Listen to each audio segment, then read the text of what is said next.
we can start. So, good afternoon to Singapore and Southeast Asia, and good morning to the Nordics.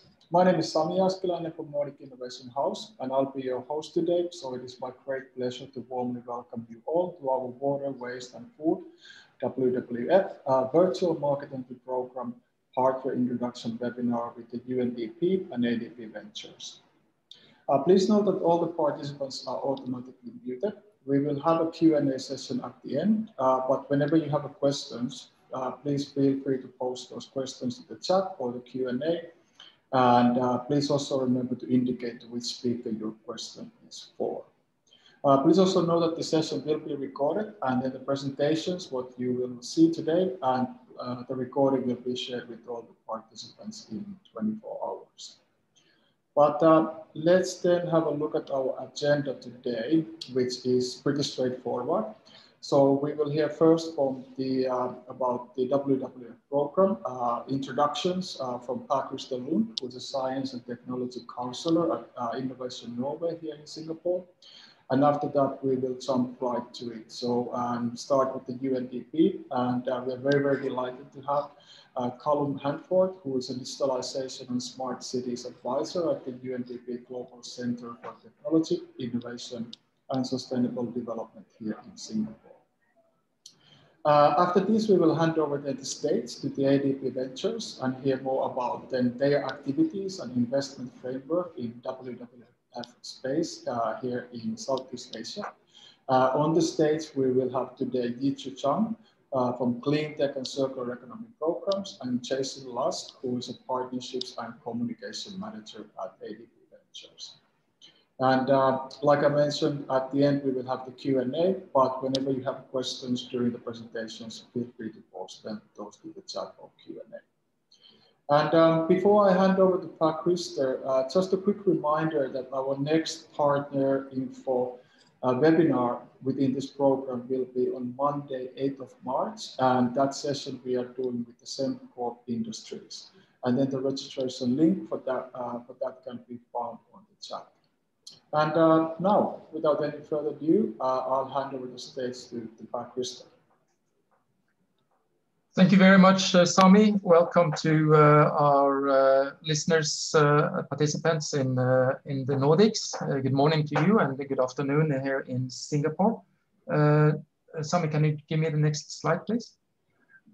I'd like to give an introduction for those who haven't seen it before and a review of those who have of the WWF program that is organized now between the Nordic Trade Promotion Offices in Singapore and the Nordic Innovation House.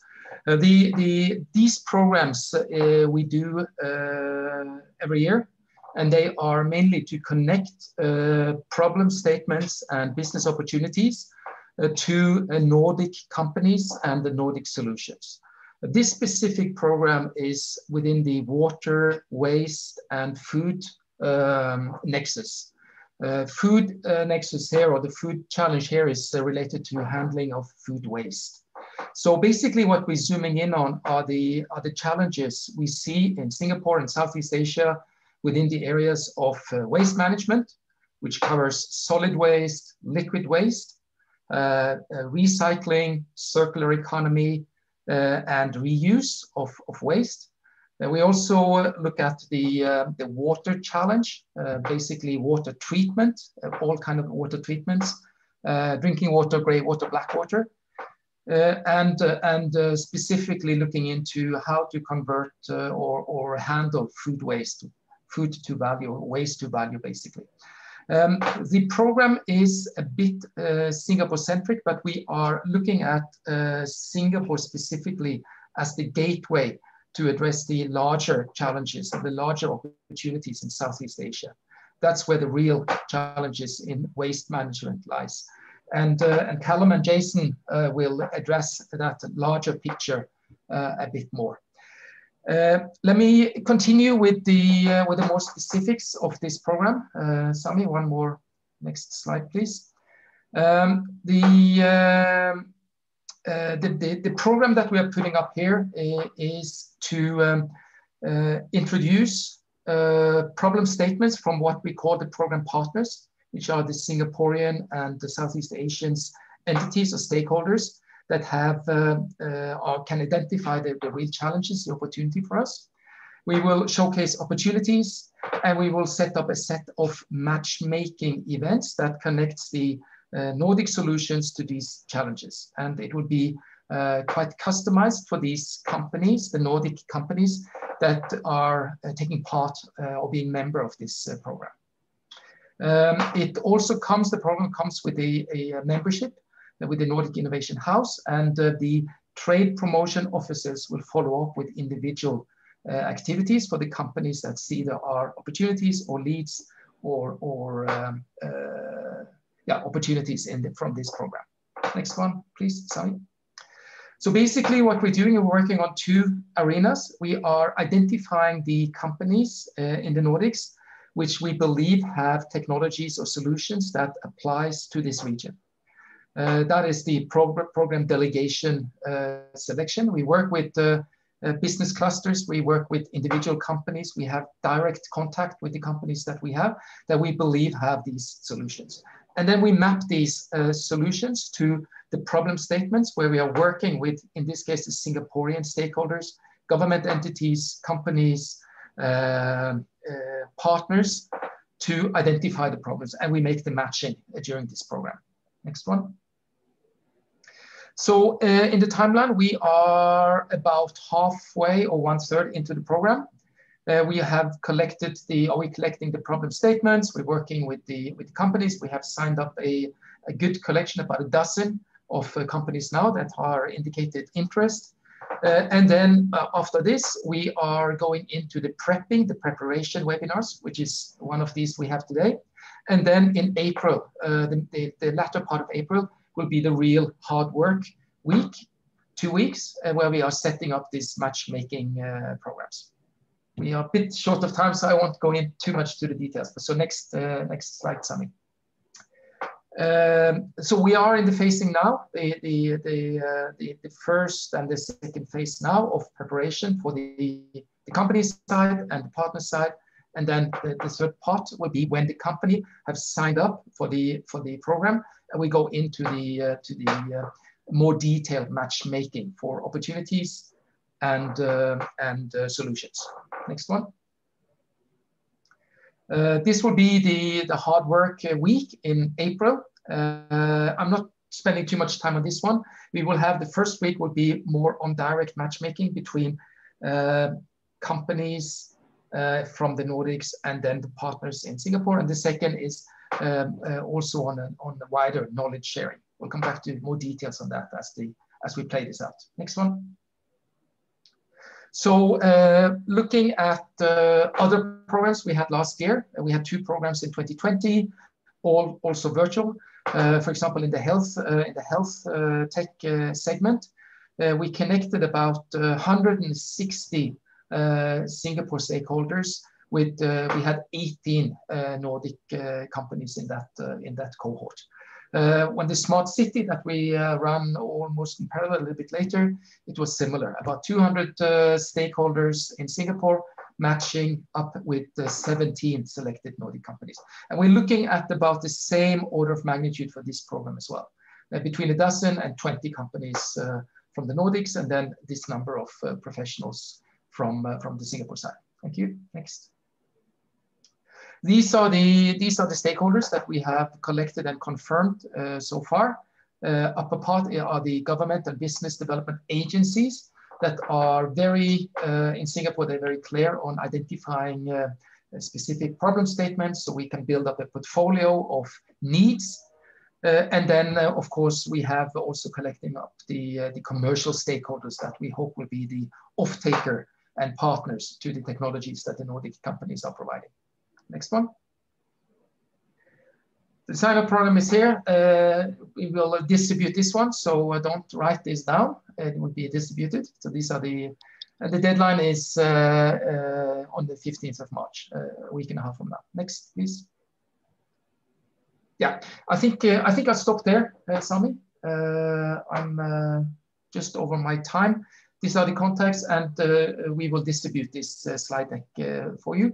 Plus, we also have, for those that are interested, give us a notice. And we have a much more comprehensive slide deck, which is where we are compiling all these problem statements, basically what is needed in this market, so you can see where your technologies may fit in.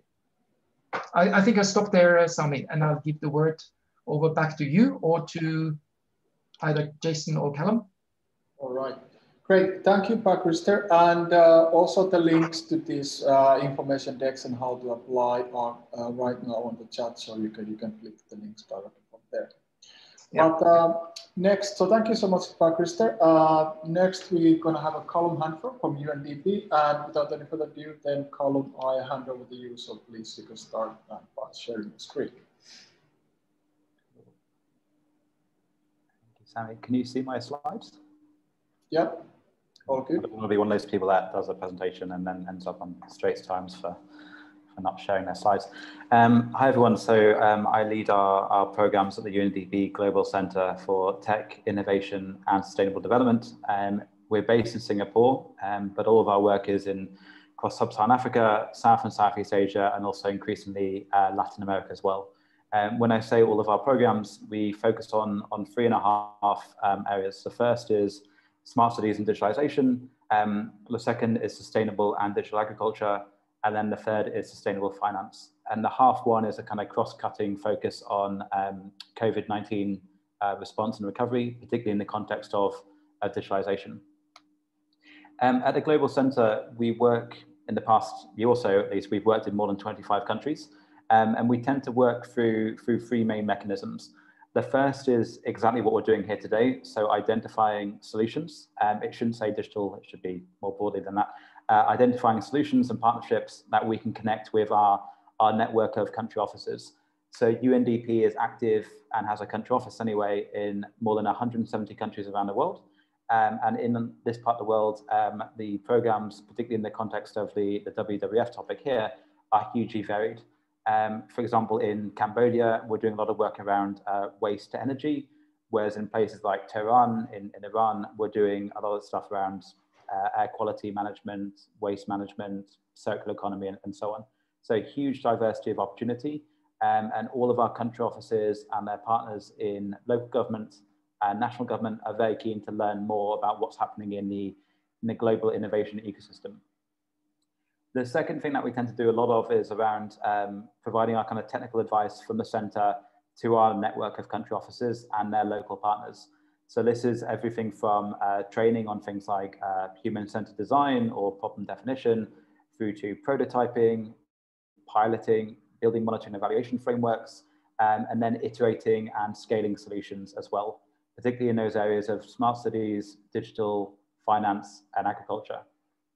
And then the third area that we tend to focus a lot on is a kind of more emerging technical help desk, which is essentially our country offices can come to us with anything from, help me draft the terms of reference for a consultant on sustainable finance, through to can you come in and project manage or program manage a program around data collection for smart cities. So hugely varied. We've got a small team in Singapore of about 10 people, but we work through a much larger global network of associates, consultants, and other partners as well. I decided to focus on one element that I think is particularly relevant to the problem statements that Christer walked through, is the notion of a smart city. If you Google smart city, you get pages after pages of 5G, of big data. Often there are no people in these pictures either. And a lot of our work is actually trying to redefine what a smart city means in the context of international development. It's not a linear pathway with Singapore at one end and the other city at the other. For us, a smart city is about technology and innovation. And that innovation includes things like local and indigenous knowledge, better urban planning, behavior change, but also increasingly nature-based solutions as well, particularly when we talk about some of the problem areas that Christer just mentioned. Just to highlight that in a kind of few use cases, often when we talk about agile in the context of smart cities, we talk about agile project management, running sprints to build chatbots or public services or so on. But I think in COVID-19, we really saw that agile is about more than technology. It's about things like agile governance and how we respond to the needs and changing realities of citizens and their lives and their livelihoods. So tactical urbanism, where we saw streetscapes redesigned overnight, is one kind of usage of agile in a smarter city, or a broader definition of a smarter city.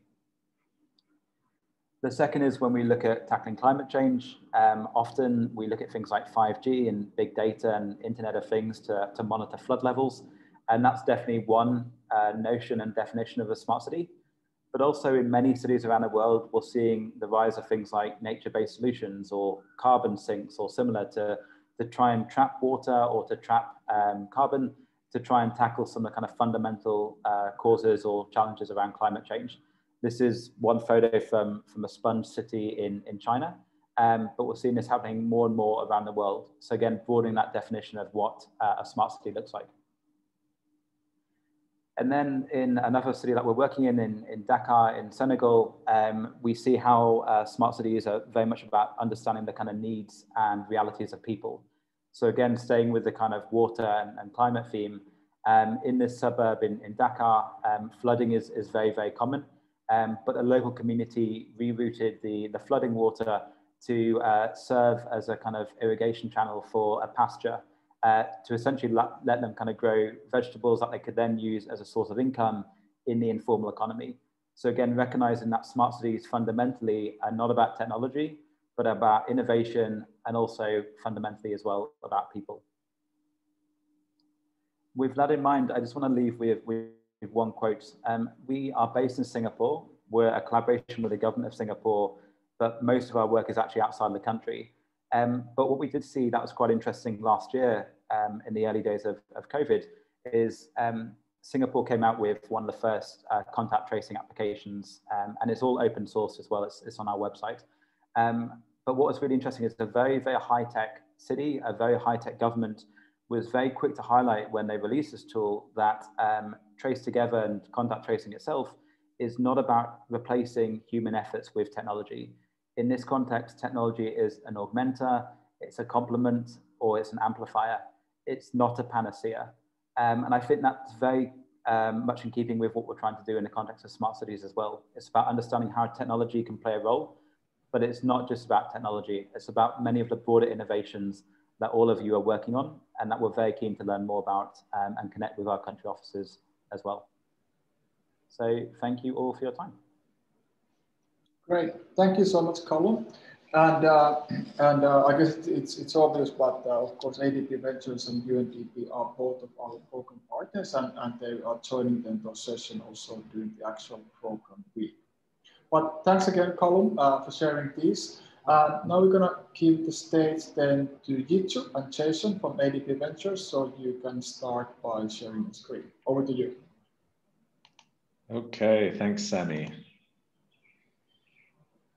I'll ask the question as well. Can you see my slides? All good. All good, okay. Well, thanks again to Nordic Innovation House, as well as to our funding partners in the Embassy of Finland and the Nordic Development Fund for welcoming us to join this program. My name's Jason. I lead partnerships for ADB Ventures, but I'm also joined here by my Shanghai-based colleague, Yichu Zhang. I think she's going to stay off camera for the time being and let me handle the presentation, but she'll be participating in the Q&A. So what is ADB Ventures? ADB Ventures is the new venture arm of the Asian Development Bank. ADB, I don't want to assume that everybody knows what ADB is, but ADB is a multilateral development bank, much like the African Development Bank, the Inter-American Development Bank, or even the World Bank. So the question then is, why does a multilateral development bank like ADB have or need a venture arm? Well, we all know that Asia and Pacific have made great strides over the last 50 years in poverty reduction and economic growth. But it won't surprise you if you've seen, for example, the red skies over Hanoi, where I live, to learn that the region remains off track to accomplish all of the sustainable development goals, especially those related to climate. In fact, ADB estimates that Asia and the Pacific will need to invest $200 billion annually between now and 2030 related to climate change mitigation and adaptation. Meanwhile, on the other hand, the world is brimming with private sector technology innovations that conserve energy, reduce and avoid greenhouse gas emissions, and make communities and economies more resilient to climate change. Many of these technologies have achieved wide uptake and implementation in developed markets like those in the Nordics, but their uptake in our developing member countries in Asia Pacific has been constrained by market expansion risk. These can be small and fragmented markets, not to mention remote, and also a shortage of capital. So ADB Ventures was created to address these challenges. And we do this by making investments and also by crowding other investors into climate-focused investments as co-investors. And in fact, our vision is to catalyze more than $1 billion in investment towards the Sustainable Development Goals by 2030. Once we do invest in companies, that's when the rest of the Asian Development Bank comes into play. ADB Ventures can provide a lot of value addition through the bank's operational processes, networks, and safeguards, as well as our considerable experience as a development partner in the Asia Pacific. So we consider this to be the reason why you as entrepreneurs would want ADB Ventures to participate in an investment round. But there are a few things you need to know about us and how we invest and the lens through which we invest.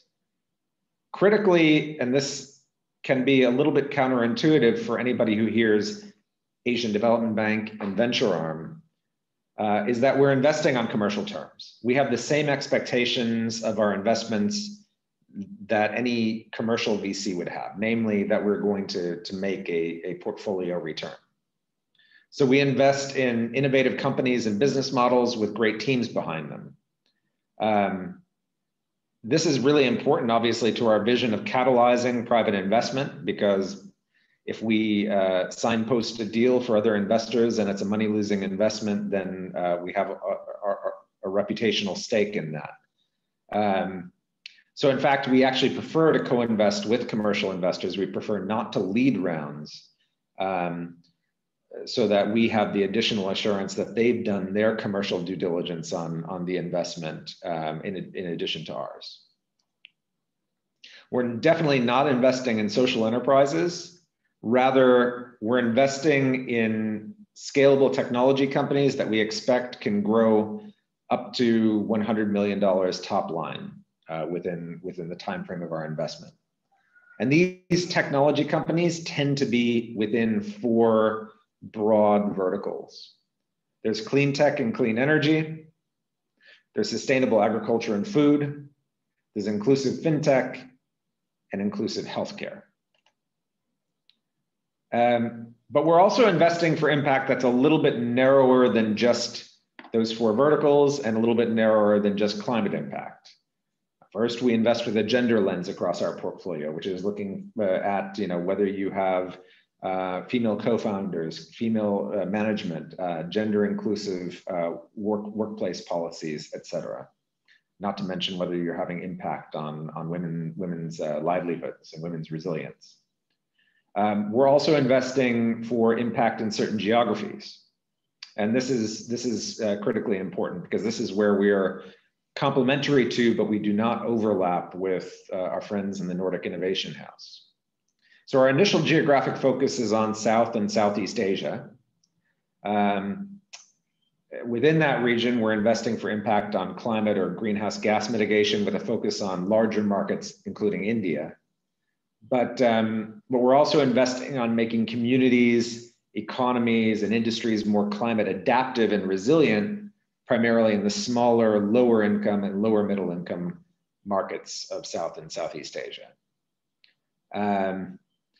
We're definitely not actively pursuing impact in more advanced economies like Singapore, Brunei, and Malaysia. But of course, if you're taking a regional approach to market expansion, if you're having climate-focused impact in those three countries, that's great too. Now, none of you on this call are, probably none of you on this call, are domiciled in South or Southeast Asia. So what does this geographic focus mean for you? ADB Ventures can invest in companies outside the region. You don't have to even have an entity necessarily in the region. We can invest in companies from the Nordics.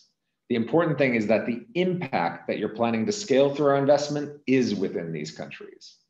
So in other words, if we invest in a company from Finland, it might be to support scaling for impact in India, Indonesia, Vietnam, or any of the other countries that I just described.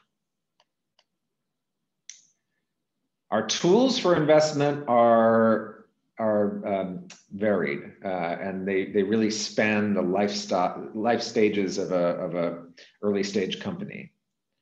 We've raised $60 million for our inaugural equity fund. That's online now. It has been operational since last year. Over the next year, we aim to raise an additional $100 million debt fund. And we have a much smaller $5 million seed program. I'll go into detail on each of these. Our equity fund can take positions up to $4 million first check, more commonly between $500,000 and $3 million. And we usually reserve funds for follow-on investments.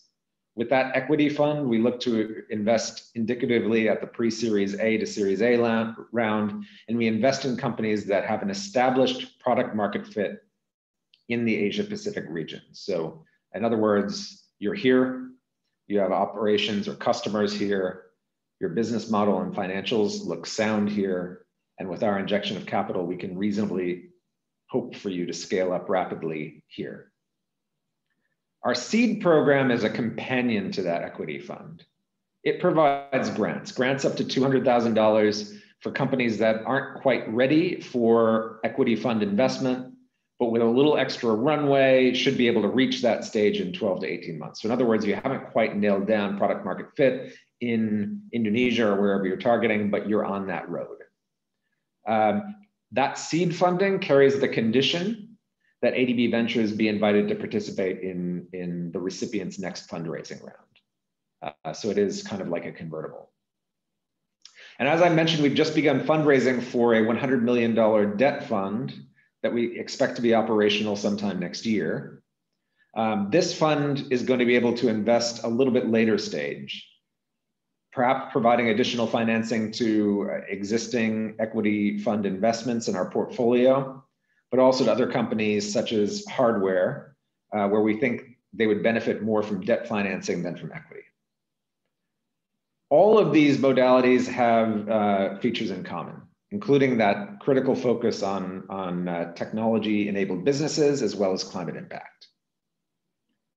Now, we've been at this for a while. ADB Ventures, our first fund may not have come online until last year, but we've been in project preparation. We've had our team together since 2018.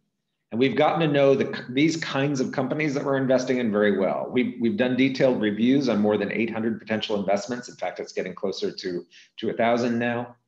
And we've done advanced due diligence on 50 of those. So we know technologies in this space very well. And while I can't share with you any of the equity investments we've made as examples, we have done seed grants. And I can share with you on this screen some of the ones that we've done. All the ones that we've done are represented on the screen, except for, I think there's one that was omitted. We have a column here. In the second column, you'll see that we've listed the countries where these companies are growing their impact. These are not the countries where they're from. The countries where they're having impact include India, Indonesia, Nepal, Cambodia, and Vietnam, and the Philippines.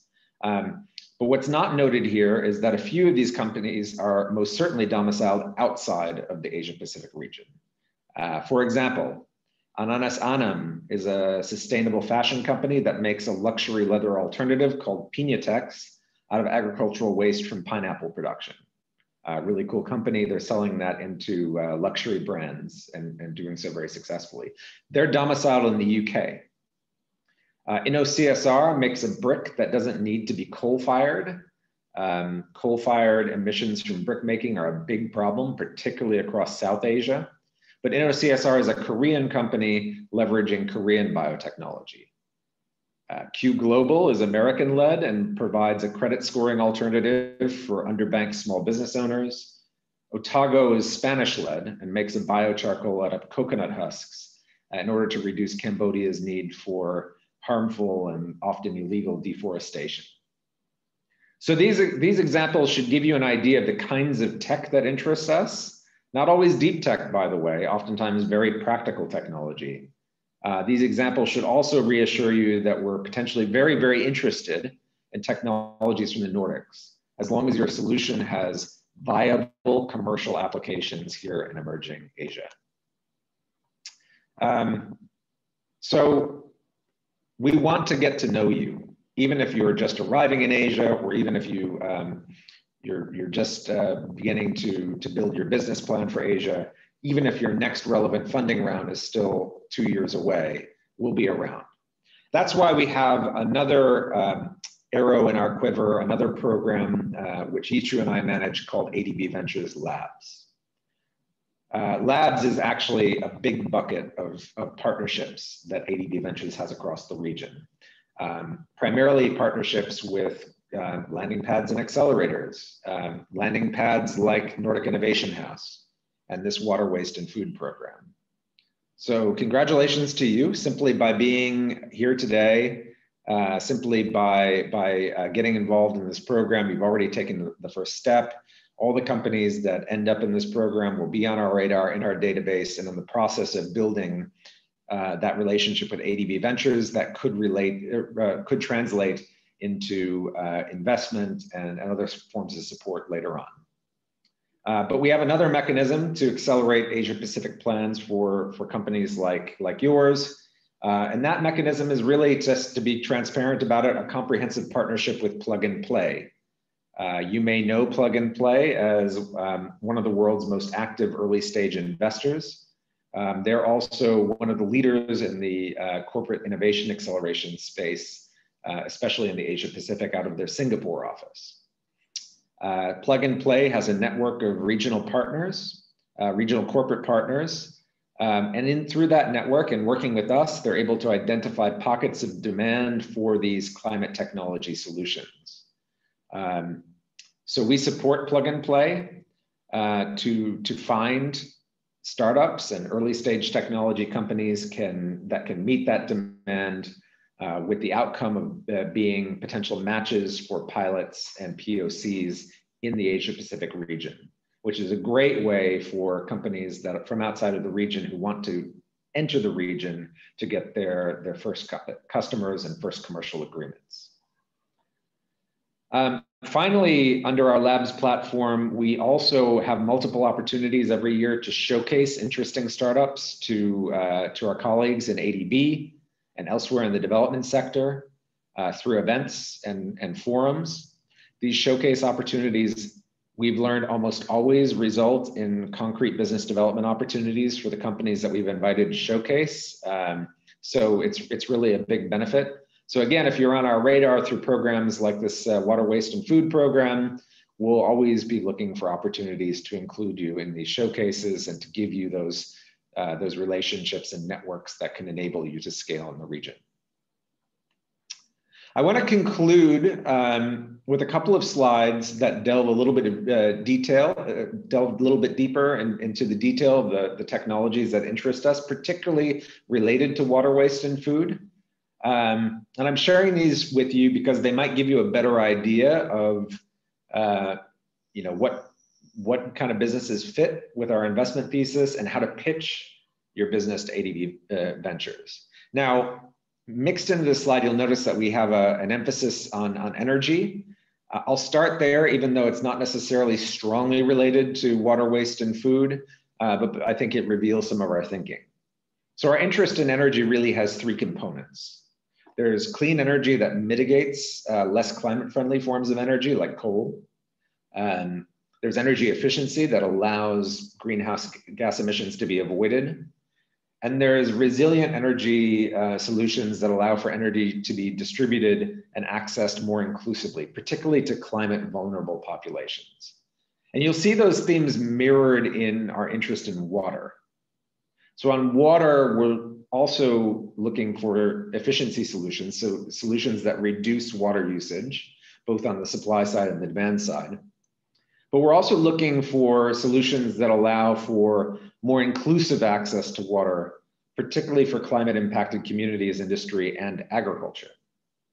So these would include things like digitized and resilient water systems, and any kind of innovative solution that improves the last mile delivery of water to communities or industries or agriculture that may struggle from periodic climate-induced shortages. On circular economy, we're looking at all kinds of things, and this is certainly not a comprehensive list, but we're particularly interested in modular waste to energy. Textile recycling is of great interest to us at the moment.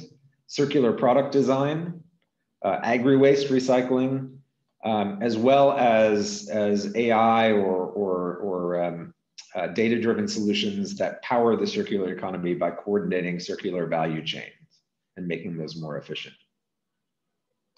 On the agri and food side, all kinds of things here. I'll just cover them quickly. We're interested in sort of three broad sub-themes: climate resilient farming, connected supply chains, sustainable inputs in food. And again, we're interested in these largely with a focus on emerging markets in the Asia Pacific. So we'd be looking at a lot of wet agriculture, a lot of smallholder agriculture. So these would include things like AI-enabled platforms to improve the management of agriculture, machine learning to analyze satellite imagery, as well as microclimate data so that we can improve crop yields, better equipment for agricultural productivity. And I think, you know, I'll leave it to you to continue reading through the slide. I don't want to be tedious, but you get it. If we're able to improve both yield and the resilience of agriculture, then we've found solutions that are of interest to ADB Ventures. That resilience point is critically important. You know that within the Asia Pacific, particularly within South and Southeast Asia, there's an ongoing struggle with encroachment of seawater and growing salinity in water sources, with industrial and other sources of pollution, with over-farming and the overuse of pesticides, herbicides, and fertilizers. So solutions that solve those problems are of great interest to us. So I'll stop there because I know that we have more to cover today. I know I've shared a lot of information and I hope that you found it enlightening. More so, I hope you've said to yourself, boy, I'd really like ADB Ventures' help in scaling into the region. So Yichu and I look forward to learning a lot more about your companies in the coming weeks. Thanks for your attention and best wishes. Back to you, Sammy. Great. Thank you so much, Chase, for sharing this, and great that you were able to open these really, really concrete examples, but also show that your portfolio and what you've been investing so far. So really good, and I'm sure that gave a really good idea for our audience of like where you guys are heading and what are you looking for. Very good. All right. We have now good 20 minutes, if we need all that time, to open the floor then for the questions from the audience. And we have one question here in the Q&A, and just keep coming the other questions. So this is actually both of you.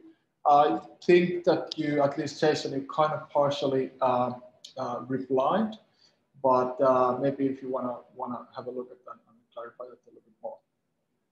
Or Calum, you wanna go first?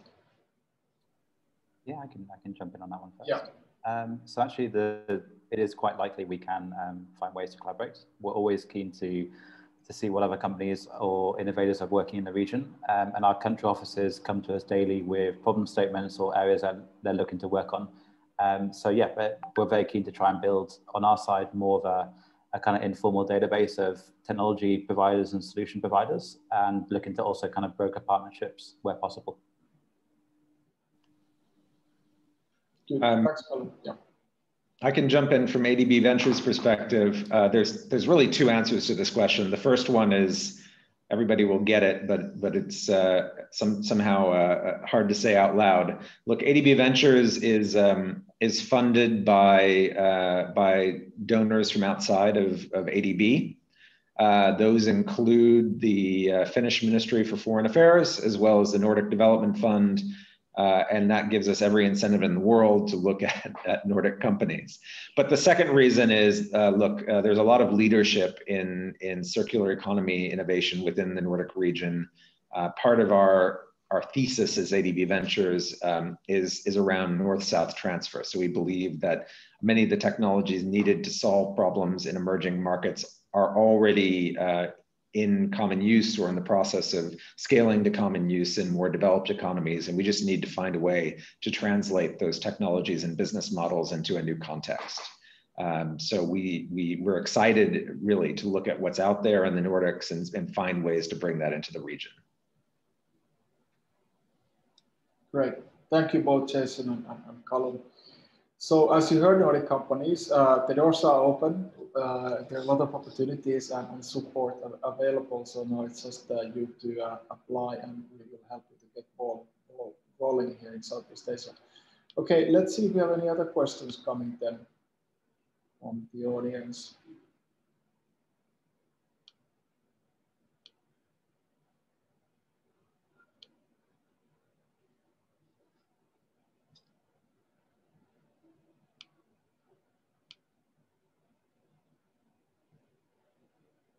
Okay.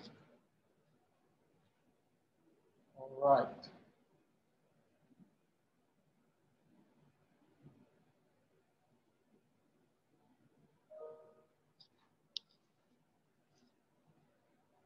Christer, you wanna take this? Would you see the possibilities for waste consultancies within the program? Yes, I'm not sure if this is directed to ADB or to UNDP, but I seriously believe so. We already have examples of Nordic companies consulting the government in Singapore on bottle recycle scheme, and I think you can guess what company that should be. Also companies that are advising or lobbying and advising the stakeholders on liquid waste, on sludge. I think maybe you can guess what company that is as well. So we do have examples where Nordic companies have come in on the consultancy side. The question is on what stage, into what projects, where in the phase of infrastructure projects or other things. But if you do have a specific competency that A is quite unique, and B is applicable to the challenges here, I think absolutely so.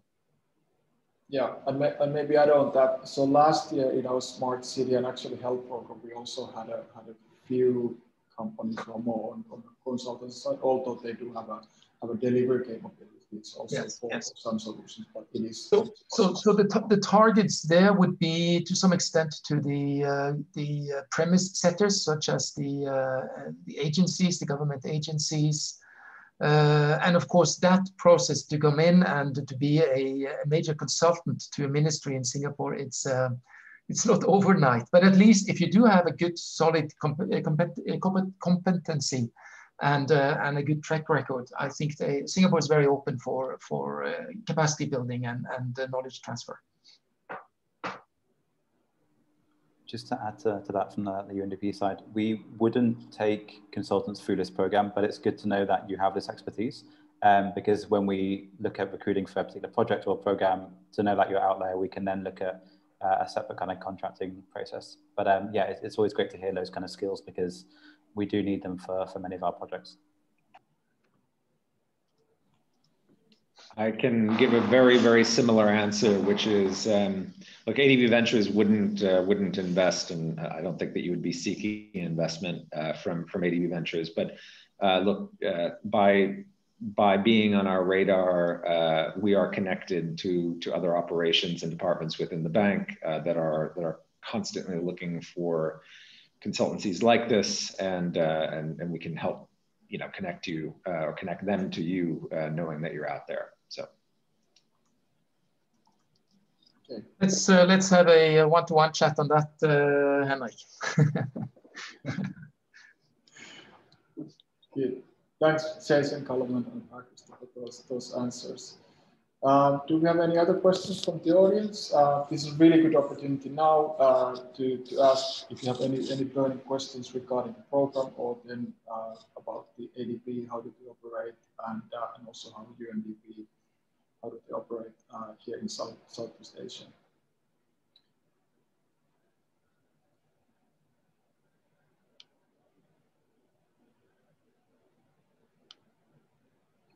Okay, and while we are still perhaps waiting a couple of minutes for the potential questions, just a quick reminder for all the audience that this video recording and also all the decks will be shared with all the participants in 24 hours.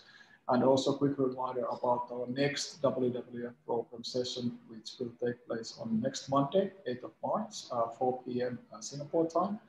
And that session is then with the Handforth Industries. So again, very good avenue then to hear what kind of solutions they're looking for. And of course, they have a more, I would say, the Singapore angle, but being a big corporations, they also have a lot of activities in Southeast Asia and even China. Good, but now we have a question from Cassim. Does the project have to be focused on developing countries, or can it be from Singapore and then implemented in Asian cities? Yeah, the project is such, as I think I mentioned on the second slide or the third slide, is that we are starting in Singapore. That's where we have the ecosystem. That's where we have our contacts and the partners. But the large opportunities are, of course, to co-develop solutions for the Southeast Asian countries or beyond. But Singapore is such a great starting point for Nordic companies. And we will have a couple of those knowledge sharing sessions where we then do a deep dive to the Vietnamese and Thai ecosystems. Interesting question from Haldor. Yeah. Since Iceland is not part of ADB, does that eliminate collaboration from ADB Venture? They're not chipping in; they don't get anything. Yeah. No, it does not. It does not eliminate collaboration. I mean, a classic example is Israel. Obviously, Israel has a robust innovation ecosystem, and there's lots of very interesting companies coming out of Israel. But Israel is not part of the Asian Development Bank. The challenges are more logistical than they are willingness to invest. We will invest in a company that is domiciled anywhere as long as they can have impact within our region. In order to make that investment, certainly an Israeli company, and I think an Icelandic company, would need to have some kind of entity in a member country of the Asian Development Bank that we could invest into. But oftentimes that's as simple as establishing a Singapore-based regional entity, which is a very easy and relatively inexpensive thing to do.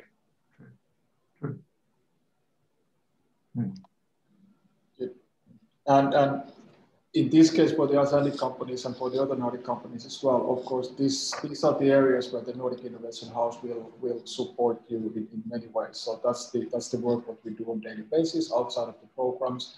So helping you then to connect to the right stakeholders here in Singapore, including the different service providers to help you to get your incorporation and all the legal stuff done, including the work permits and whatnot. And hence also then the program, when it gives you that 12-month membership, that we will then be able to support then your journey. So we hope that this program is one of your first touch points in your journey to Southeast Asia. Okay. Thank you, Haldo, for that. But if we don't have any more questions then from the audience, I would like to thank Jason, Yichu, Calum. Thanks for being here with us today. Thanks for sharing all these concrete examples, and looking forward then to continue working within this project later on in April. And yes, like I mentioned, presentations, videos will be shared with all the participants. And thank you, of course, also for our Nordic audience. Thanks for joining us today. And if you want to find out more about the program, details, how to apply, you can check our website or feel free to approach directly. Within those decks, what we're going to share with you, all the needed links will be there and available. Yeah. But without any further ado then, thank you for everybody and stay safe. Thank you, everyone. Thank you very much. Thank you. Bye-bye.